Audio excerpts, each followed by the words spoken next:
श्री शिवाय नमस्तुभ्यम। हर हर महादेव।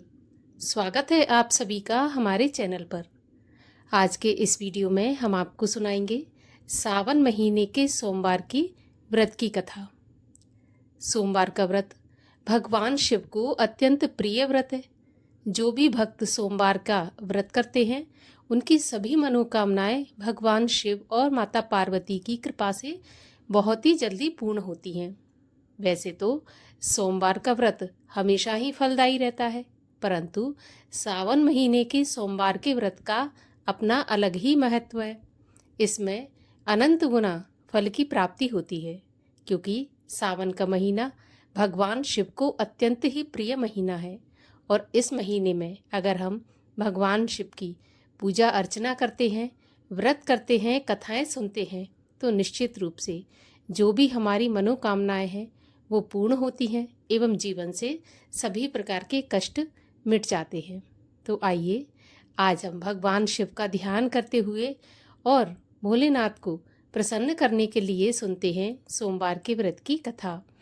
लेकिन उससे पहले आपसे आग्रह है कि अगर अभी तक आपने चैनल को सब्सक्राइब नहीं किया है, पहली बार चैनल पर आए हैं, तो चैनल को सब्सक्राइब अवश्य कर लीजिए, क्योंकि हमारे चैनल पर आपको सभी प्रकार की व्रत कथाएं और महात्म सुनने को मिलेंगे। और अगर आज की वीडियो अच्छी लगे तो लाइक अवश्य कर दीजिए, क्योंकि आपके लाइक से हमें ये पता चलता है कि आपको हमारा वीडियो पसंद आया। तो लाइक तो अवश्य ही कर दिया कीजिए। तो चलिए अब हम आरंभ करते हैं सोमवार के व्रत की कथा। एक नगर में एक बहुत धनवान साहूकार रहता था। उसके घर में धन की कोई कमी नहीं थी, परंतु वह बहुत दुखी था, क्योंकि उसके कोई पुत्र नहीं था। वह इसी चिंता में दिन रात दुखी रहता था। पुत्र की कामना के लिए वह प्रत्येक सोमवार को शिवजी का व्रत और पूजन किया करता था, तथा सायंकाल मंदिर जाकर शिवजी के सामने दीपक जलाया करता था। उसके इस भक्ति भाव को देखकर एक समय माता पार्वती ने भगवान शिव से कहा, महाराज, ये साहूकार आपका अनन्य भक्त है, सदैव आपका व्रत और पूजन बड़ी श्रद्धा से करता है। आपको इसकी मनोकामना अवश्य पूर्ण करनी चाहिए। शिवजी ने कहा, हे पार्वती, यह संसार कर्म क्षेत्र है। किसान खेत में जैसा बीज बोता है वैसी ही फसल काटता है, उसी तरह मनुष्य इस संसार में जैसा कर्म करते हैं वैसा ही फल भोगते हैं। तब माता पार्वती ने अत्यंत आग्रह से कहा कि प्रभु, जब यह आपका अनन्य भक्त है और अगर इसको किसी प्रकार का दुख है तो उसे आपको अवश्य दूर करना चाहिए। आप तो सदैव अपने भक्तों पर दयालु रहते हैं और उनके दुखों को दूर करते हैं। यदि आप ऐसा नहीं करेंगे तो मनुष्य आपका पूजन और व्रत भला क्यों करेंगे। माता पार्वती का ऐसा आग्रह देखकर शिवजी कहने लगे, हे पार्वती, इसके कोई पुत्र नहीं है। इसी चिंता में यह अति दुखी रहता है। इसके भाग्य में पुत्र ना होने पर भी मैं इसको पुत्र प्राप्ति का वरदान देता हूँ, परंतु वह पुत्र केवल 12 वर्ष तक ही जीवित रहेगा। इसके पश्चात वह मृत्यु को प्राप्त हो जाएगा। इससे अधिक मैं इसके लिए कुछ नहीं कर सकता। माता पार्वती और भगवान शिव का ये वार्तालाप वह साहूकार सुन रहा था। इससे उसको ना तो प्रसन्नता हुई और ना ही दुख हुआ। वह पहले की तरह भगवान शिव का व्रत और पूजन करता रहा। कुछ समय के पश्चात साहूकार की स्त्री गर्भवती हुई और 10वें महीने उसके गर्भ से अति सुंदर पुत्र उत्पन्न हुआ। साहूकार के घर में बहुत खुशियां मनाई गईं, परंतु साहूकार तो ये जानता था कि उसकी केवल 12 वर्ष की आयु है, इसीलिए उसने ज्यादा प्रसन्नता प्रकट नहीं की और ना ही किसी को यह भेद बताया। जब वह बालक 11 वर्ष का हो गया तो बालक की माता ने उसके पिता से उसका विवाह करने के लिए कहा।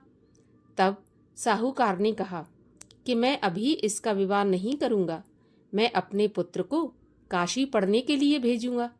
साहूकार ने बालक के मामा को बुलाकर उसको बहुत सा धन देकर कहा, तुम इस बालक को काशी पढ़ने के लिए ले जाओ और रास्ते में जिन जिन स्थानों से भी जाना, यज्ञ करते हुए ब्राह्मणों को भोजन कराते और दक्षिणा देते हुए जाना। दोनों मामा भांजे यज्ञ करते हुए ब्राह्मणों को भोजन कराते और दक्षिणा देते हुए काशी जी की ओर चल पड़े। रास्ते में एक शहर पड़ा। उस शहर में राजा की कन्या का विवाह था, परंतु जो राजकुमार विवाह करने के लिए आया था वह एक आंख से काना था।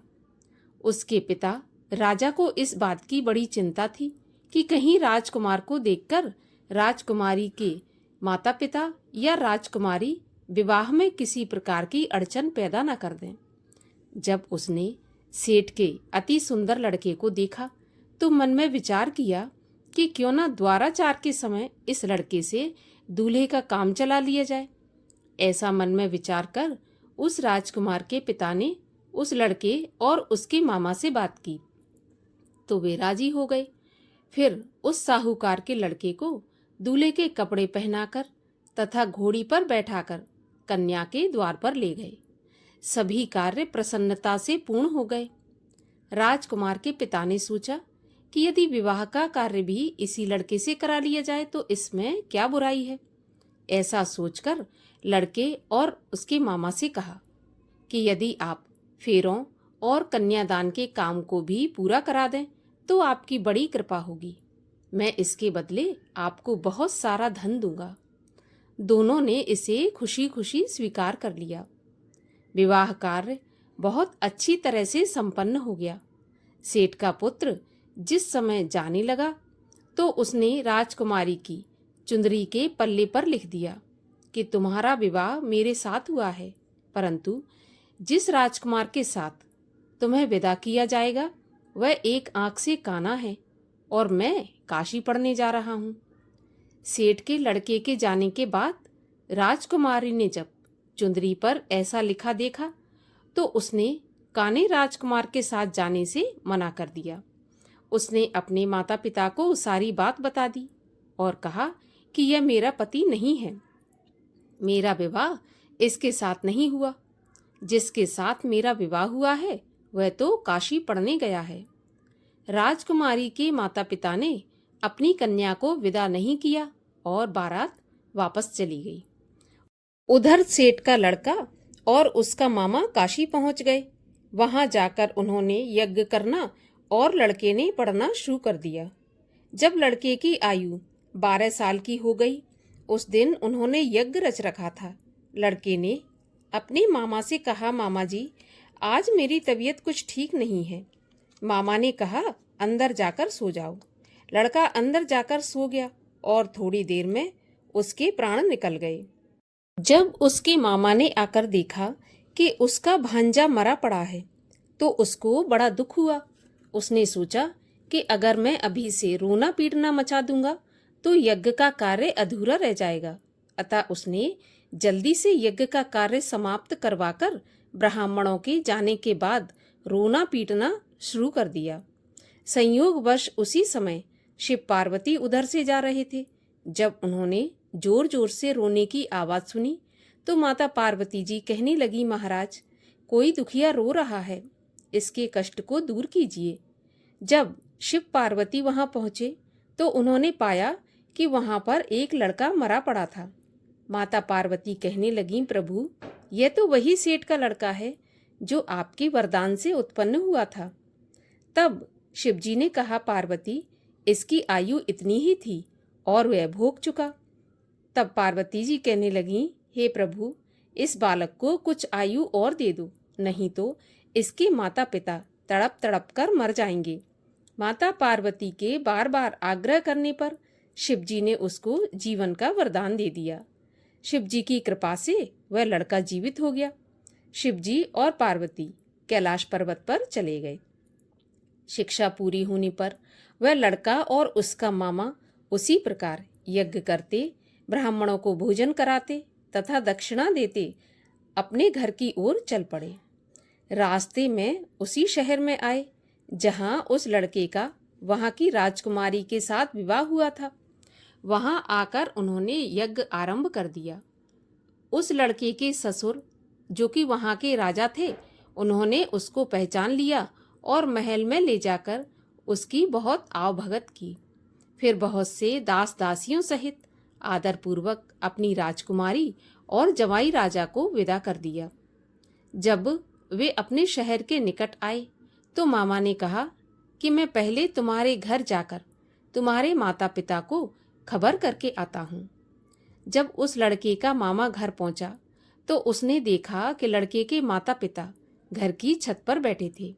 उन्होंने प्रण करके रखा था कि यदि हमारा पुत्र कुशलता के साथ लौट आया तो हम राजी खुशी नीचे आ जाएंगे, नहीं तो छत से कूदकर अपने प्राण दे देंगे। उस लड़के के मामा ने आकर जब यह समाचार दिया कि आपका पुत्र आ गया, तब उनको विश्वास नहीं हुआ। तब मामा ने शपथ पूर्वक कहा कि आपका पुत्र अपनी पत्नी तथा बहुत सारा धन साथ में लेकर आया है। तो सेठ प्रसन्नता से भर उठा।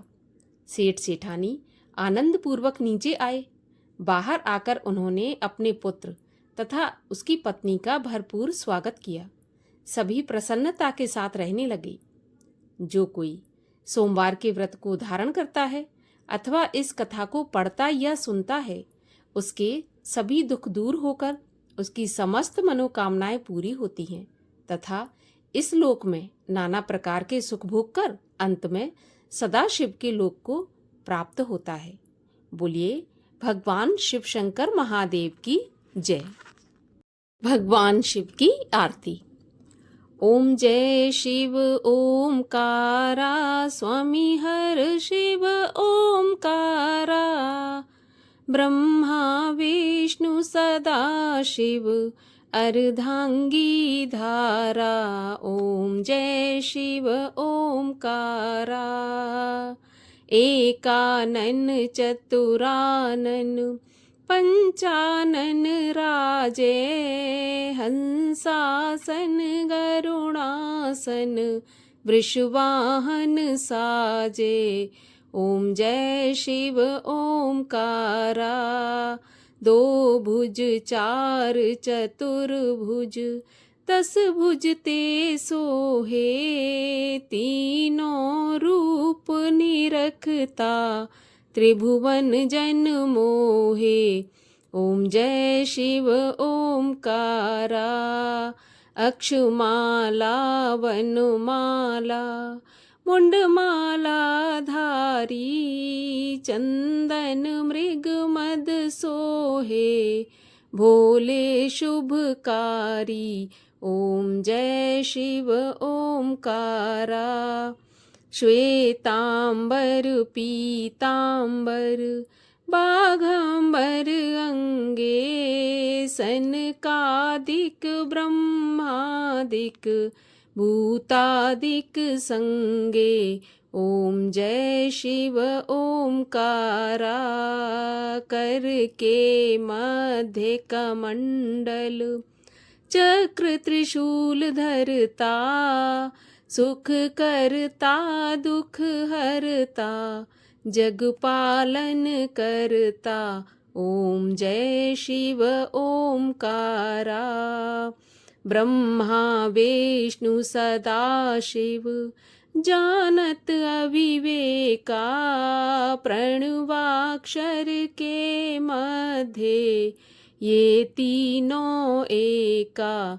ओम जय शिव ओमकारा। त्रिगुण स्वामी जी की आरती, जो कोई जन गावे। कहत शिवानंद स्वामी, मन वांछित फल पावे। ओम जय शिव ओमकारा। बोलिए भगवान शिव शंकर महादेव की जय।